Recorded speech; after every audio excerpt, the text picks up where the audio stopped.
Что, по мнению духа, за разрыв вы имеете шанс здесь прожить? Может быть, на этом раскладе, а может быть, в этих отношениях. Что, по мнению духа, вы проживаете в этих отношениях? Ох, интересно. Здесь прямо освобождение двух душ.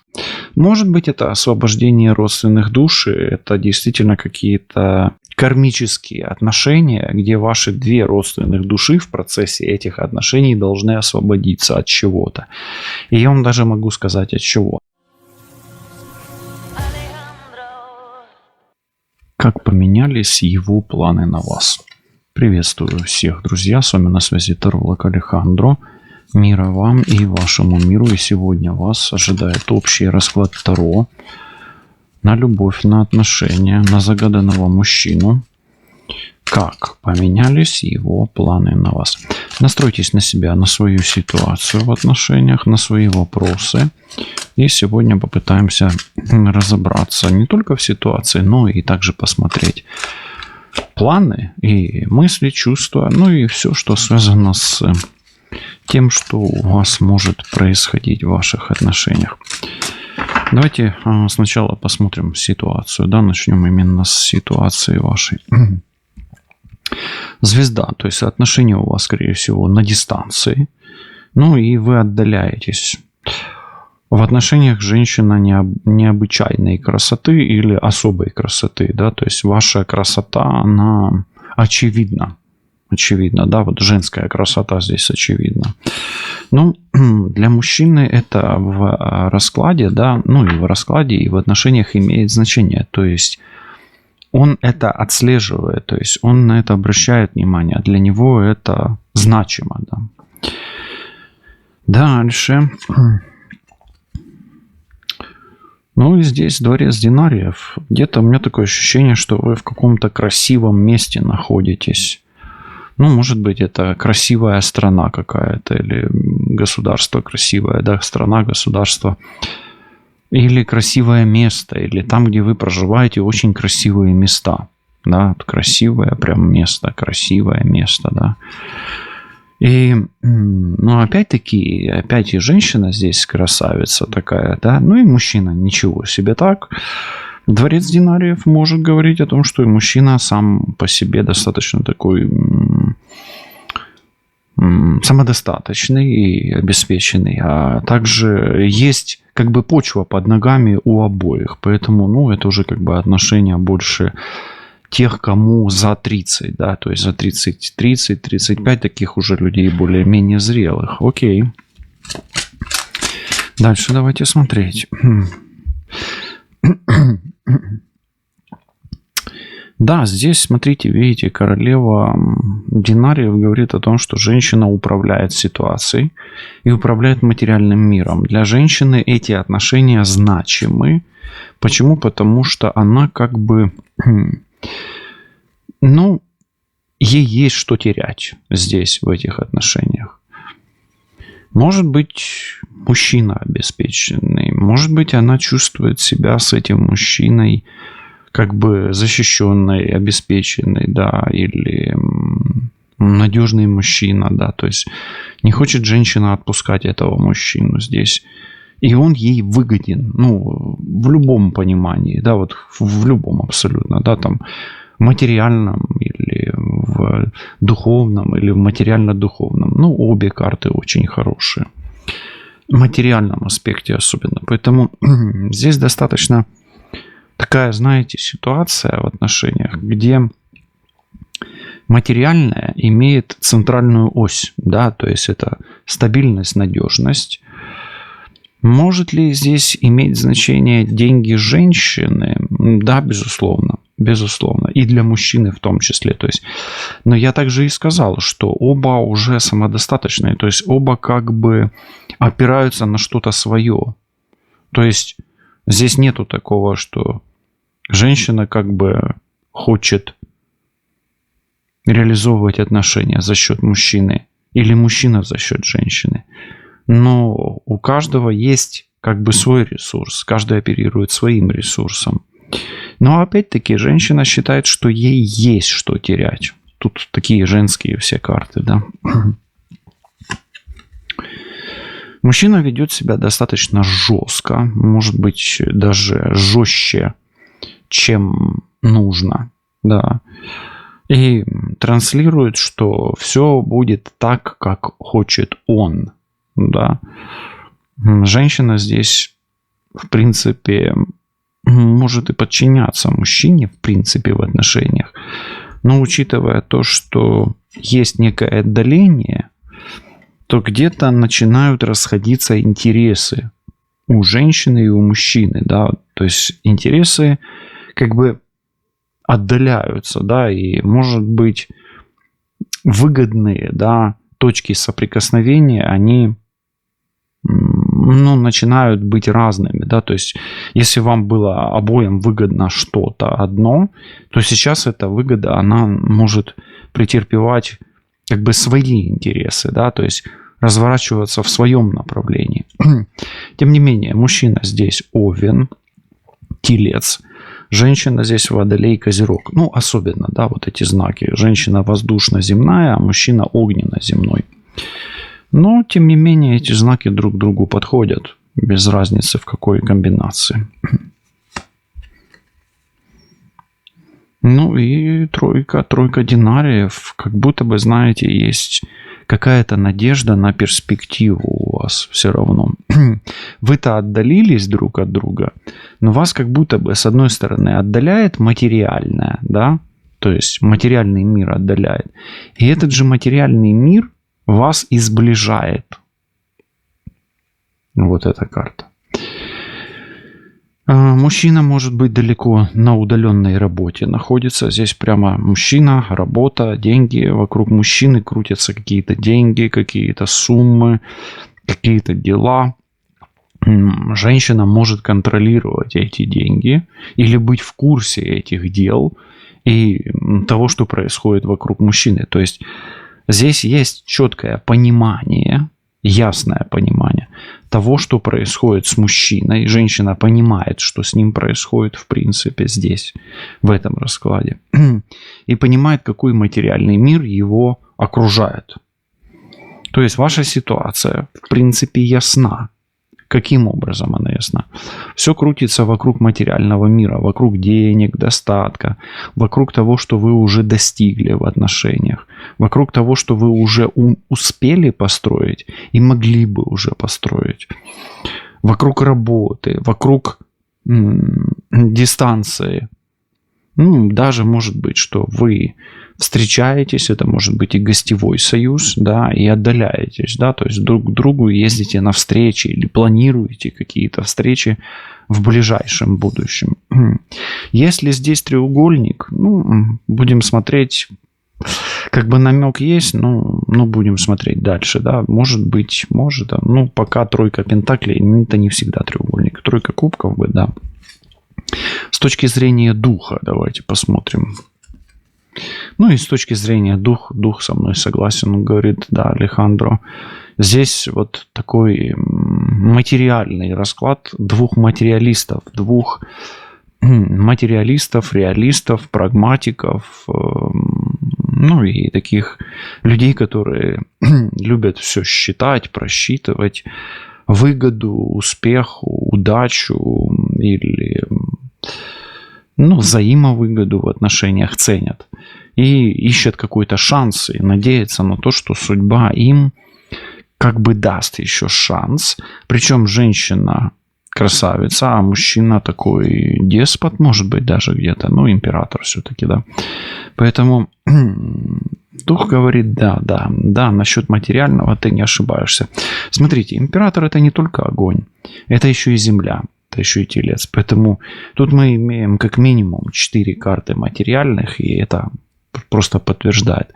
Поэтому, как ни крути, каждый из тех, кто в этих отношениях, четко понимает, что эти отношения выгодны. То есть эти отношения просто так бросить тяжело, да, то есть, вот таким вот образом.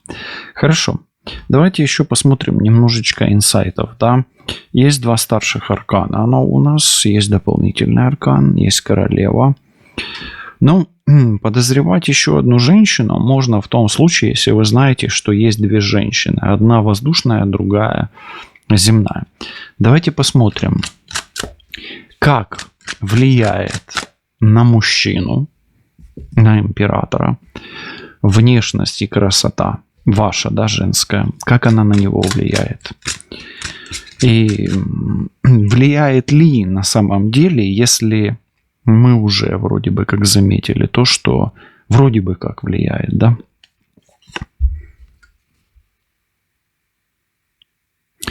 Ну, смотрите, здесь внешность женщины заставляет или побуждает мужчину тратить больше, вкладываться в отношения больше, может заставлять или вынуждать, или побуждать помогать.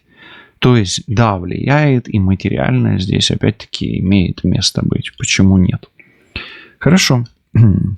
Насколько сильна почва или тверда почва под ногами, да, у вас в этих отношениях? То есть, насколько все это надежно у вас?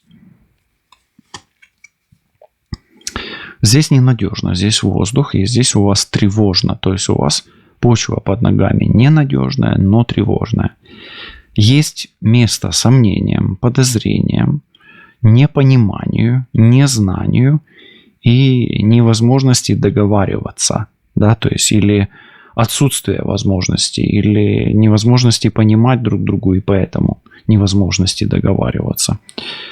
Соответственно, почва у вас воздушная, и она эфирная, этерная, эфемерная, и она ненадежная. Что может потерять женщина? Чем рискует здесь женщина?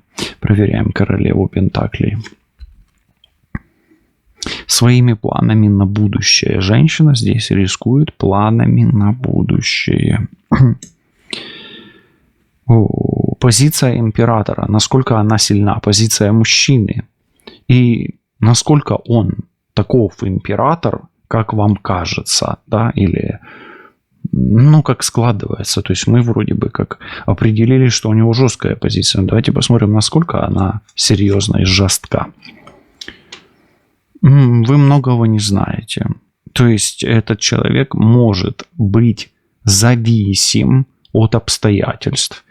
И либо он настолько деспот и жесткач, что вам просто нужно с этим смириться. Ну, это карта смирения и принятия.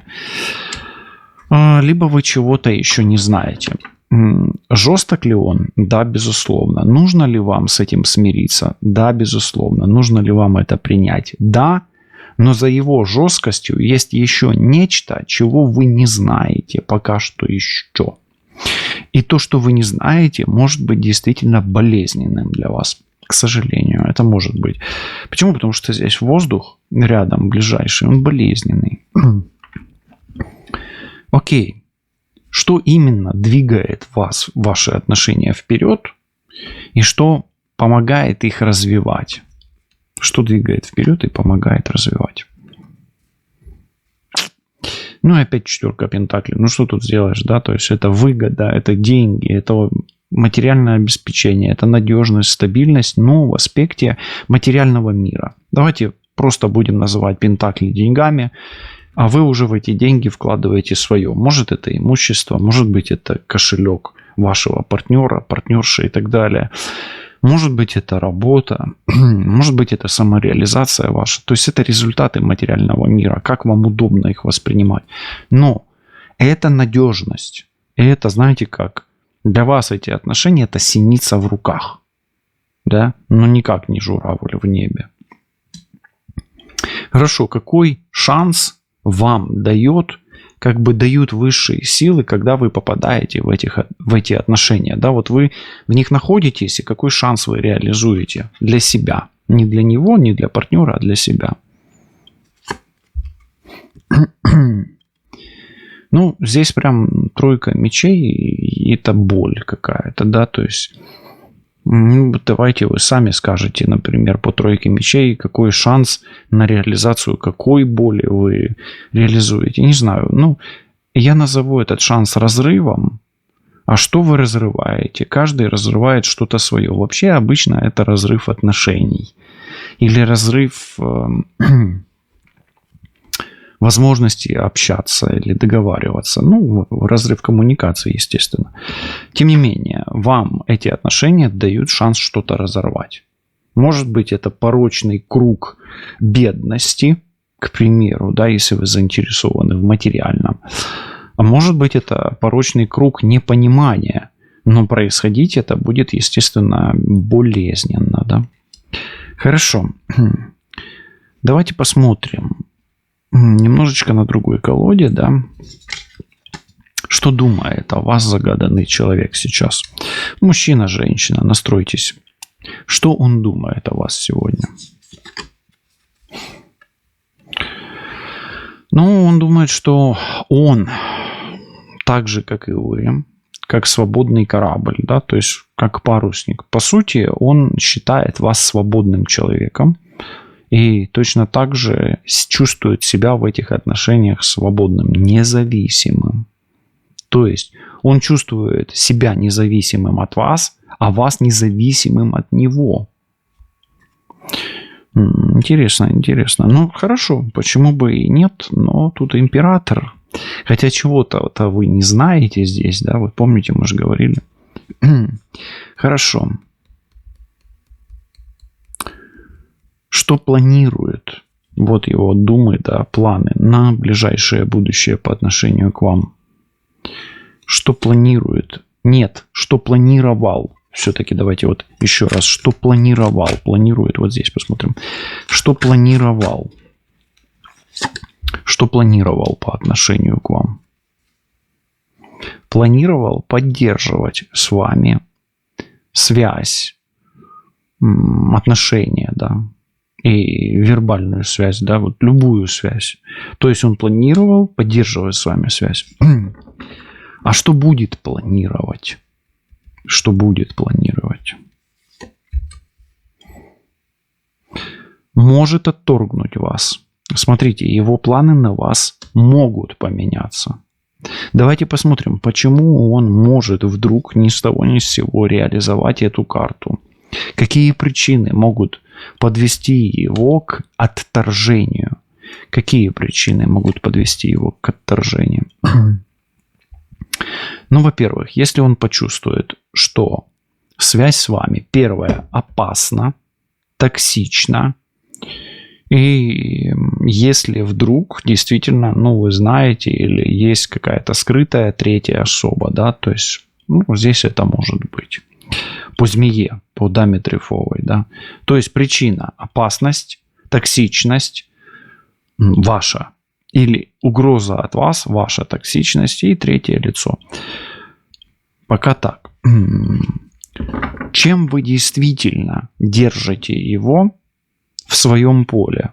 Вот что он вас не может отпустить по вот этой карте? Или почему он не может вас отпустить просто так? Отшельник – это какая-то боль прошлого. То есть он чувствует себя одиноким без вас. Хорошо. Хорошо.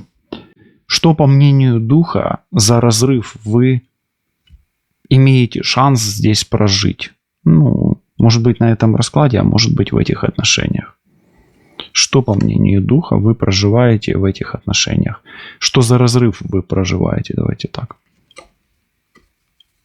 Ох, интересно. Здесь прямо освобождение двух душ. Может быть, это освобождение родственных душ, и это действительно какие-то кармические отношения, где ваши две родственных души в процессе этих отношений должны освободиться от чего-то. И я вам даже могу сказать от чего? От материального. Здесь на кону ставка двух родственных душ, где каждый будет вкладывать в эти отношения материальное, как женщина. То есть женщина как будто бы держит монетку, да, и как будто бы платит за эти отношения. Так и мужчина в том числе. То есть оба в этих отношениях платят деньгами и материальным миром за освобождение душ. Интересный такой. Ну, сегодня прям не только, видите, материальный какой-то расклад, да, на уровне чего-то банального, но еще и метафизический какой-то, да, мистический, эзотерический. Ну, напишите об ваших отношениях. Присутствует ли мистика? Ну, она там есть или ее там нету? Ну, окей. Хорошо, куда? Ну, вот проверим этот парусник, да. Куда плывут ваши отношения? В каком направлении? В каком направлении плывут ваши отношения? Будет борьба светлого и темного, ангелов и демонов. И эта борьба коснется и вас, ну, внутри вас, лично вас, и внутри вашего партнера. Окей, интересно, свет и тьма будет. То есть это духовные какие-то моменты будут развиваться. Что из прошлого до сих пор тревожит и влияет на ваши отношения? Ну, это мы проверяем дворец Земли. Мы проверяем пажа и лестницу. Мост, точнее. Что из прошлого тревожит ваши отношения или влияет на ваши отношения? Лиса. Ну, здесь может быть это третье лицо, но опять-таки пока мы его сюда, ну, не явно оно выражено, хотя змея есть. Давайте так скажем. Из прошлого на ваши отношения до сих пор влияет выгода, хитрость и то, что каждый преследовал свои цели, но изначально эти цели не озвучивал. Ну, а здесь и неправда, да. То есть вы изначально в отношения входили, но не говорили ни себе, ни своему партнеру, что вы действительно хотите от этих отношений. И в этом и есть эта лиса, эта хитрость. Ну, может ли это быть женщина из прошлого? Да, если она рыжая и хитрая, как лиса. Да. Почему вы можете потерять этого человека или почему он может вас отторгнуть? Ну, отторжение проверим сейчас. Причина возможного разрыва ваших отношений. Мы не можем пока точно ее сказать, темница, но опять-таки здесь темница — это как будто бы не воля, не свобода. Если партнер почувствует себя зависимым или почувствует, что, может быть, вы становитесь зависимой, а я напоминаю, между прочим, у вас отношения двух независимых людей. Поэтому истинные причины возможного отторжения — это первое. Мы их не знаем и знать не можем сейчас, потому что действительно у нас двойка рядом. Ну и второе, если партнер чувствует зависимым от вас себя и зависимой от него вас. Да. Какая угроза присутствует, но вы о ней не знаете? Ну, здесь как будто бы с глаз выпадает. Ну, давайте сперва скажем так. Есть присутствие или наблюдение кого-то за вами. Ну, кто как минимум своим самим присутствием и наблюдением мешает, да, или угрожает. Может быть, какая-то негативная энергия присутствует в этих отношениях. Змея из глаз, ну, комбинация такая. То есть, ну, может ли это быть колдовство? Теоретически, да, я так говорю абстрактно, потому что мы сегодня не делаем диагностик на наличие негатива. Если вам действительно нужно, пишите в комментариях, проведем в ближайшее время диагностику на наличие негатива. Но что мешает или что угрожает? Постороннее внимание, присутствие и наблюдение постороннего лица, у которого энергия может быть достаточно, ну, знаете как, черный рот или черный глаз, или червивый глаз, или нечистый рот, да, вот такой вот. Ну, а так это сглаз, поэтому сам сглаз по себе это есть разновидность темной магии, и, возможно, темная магия здесь каким-то образом и влияет. Ну, смотрите, как минимум этим отношениям угрожает нечистая энергия. Ну, если вы не верите во всякого рода сглазы, порчи и так далее. Да, такие же люди тоже смотрят, пожалуйста, так тоже. Хорошо. Готов ли потерять вас ваш партнер? Мы уже посмотрели. А готов ли он вас возвращать? Готов ли он вас возвращать? Нет, не готов он вас возвращать. То есть, смотрите, здесь если произойдет что-то не очень хорошее, да, то оно уже как бы безвозвратно. Но у вас же как бы и по мнению духа задумка такая, да, чтобы вы пережили это освобождение. Может быть, вы, когда разорвете эти отношения, станете обновленными, да, полностью. И тогда, как обновленные метелики, да, знов з'явитесь на побаченні і побачите один одного геть в іншому аспекті, да, і закохаєтесь один в одного, ну, з іншого боку, да, як кажуть. Ну, добре. Хорошо, давайте тогда спросим. А по задумке высших сил, зачем тогда все это происходит? Зачем все это происходит по задумке высших сил? Или по планам высших сил? Ну, чтобы вы научились быть выдержанными, умели воздерживаться в плотских удовольствиях, в материальных аспектах. То есть, если вы разорвете эти отношения, вы будете лишены самого ценного для вас. И это и плотское, скорее всего. И это плотское, это и деньги, и плоть, да, то есть и материальное, и уже непосредственно физическое, да. Но это приведет вас к духовному какому-то возрождению. Поэтому для того, чтобы вы стали ближе к духовному, через очищение или воздержание на уровне материального. То есть материально-плотские потери ведут к укреплению духовного слияния, да, или духовности в отношениях, да. Хорошо, давайте теперь посмотрим, к чему приведет борьба ангелов и демонов. Немножечко прогнозы посмотрим. Борьба ангелов и демонов, она к чему может привести? К обновлению отношений. То есть, смотрите, видите, вот это вот, как я говорил, очищение, да, оно идет. Это о укреплении отношений. Рыцарь кубков. И это, кстати, тоже эзотерическая карта, между прочим. Хорошо, насколько честен с вами ваш мужчина или загаданный партнер? Лису проверяем. Был ли он честен с вами? Был ли раньше честен? Там, где это ему было выгодно. Только там, где было выгодно. То есть, мог ли он вас обманывать? Да, с точки зрения своей выгоды. Ну, может быть, эта выгода была выгодна вам, да, тоже. Ну, как бы и вам выгодно, и ему, кстати, шестерка монет, это как бы выгода для обоих. И вы знали, где он вас обманывал по этой карте. Хорошо. А если он раньше мог вас обманывать, но при этом как бы вы понимали, где он вас обманывает, а будет ли он в будущем честен с вами? То есть планирует ли он эту искренность с вами в будущем? А чтобы он не планировал, вы будете просто знать и чувствовать это.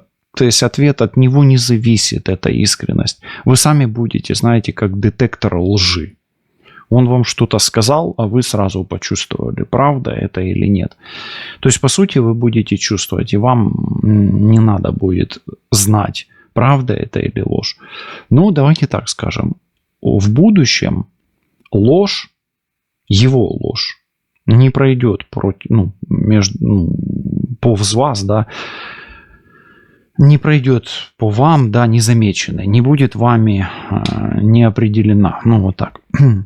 Хорошо, давайте теперь спрашивать, что это за сглаз. И смотрите, как у нас интересно. Королева жезлов, некая ведьма, падает рядом по диагонали с глазом. Да? Что это за такая энергетика с глаза? Откуда она идет? Как ее можно охарактеризовать? Ну, она может идти от мужчины, кстати. Но, как минимум, она и от него может идти и касаться того же самого мужчины. Поэтому она идти может и от мужчины, и на мужчину, но касается она чувств мужчины, потому что король кубков – это король чувств, и это чисто мужские чувства. И это, кстати, и чувства мужчины к женщине. И смотрите, если ваша соперница особенно огненная, рыжая, овен, лев или стрелец, а мужчина, ну там телец, телец, овен и водный знак, скорпион особенно, да, ну, неважно, водный знак любой может быть. Ну, смотрите, тогда, может быть, это действительно с глаз именно на мужчину влияние этой женщины. Но это в том случае, если вы знаете, что есть треугольник. Хорошо. Смотрите, есть коса. Какое решение он уже принял по отношению к вам? Вот интересно, да. Какое решение он уже принял по отношению к вам?